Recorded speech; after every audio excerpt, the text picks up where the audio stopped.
30th of April 1945. The day Hitler shot himself and Germany's integration with the West began. The German List. Written by Alexander Kluge and Reinhard Jürgel. Read for you by Wayne Farrell. 1. Alexander Kluge. Arrival at the End Point. I experienced that day in a town north of the Harz Mountains, at the age of 13.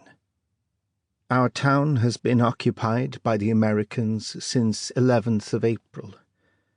At this point, I know nothing about the rest of the world from direct experience. What I hear and what I read should be considered indirect. No one has a real idea of the whole, says the architect Uri Becher in Zurich. He reads the Neue Zürcher Zeitung.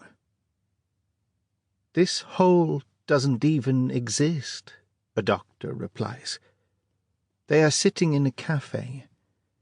The collapse of a large-scale organization like Germany produces debris. And that debris, the architect adds, is not just from the buildings, trains, and roads that have been destroyed.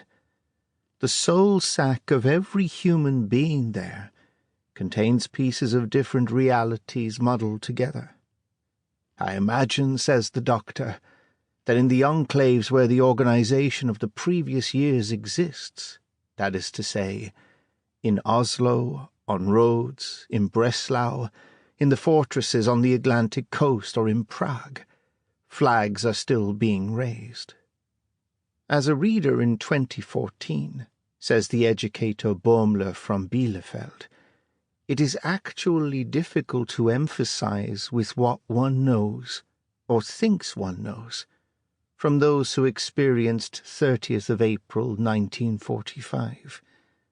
Everything that fills the senses in the cellars of embattled Berlin is so blatantly different from what is happening in an already new state of reality under the rule of the Allies in the West. Sluggishness. The hit songs of 1939 still playing in a person's head. The eye sees the brutal grey of explosions. The soul withdraws.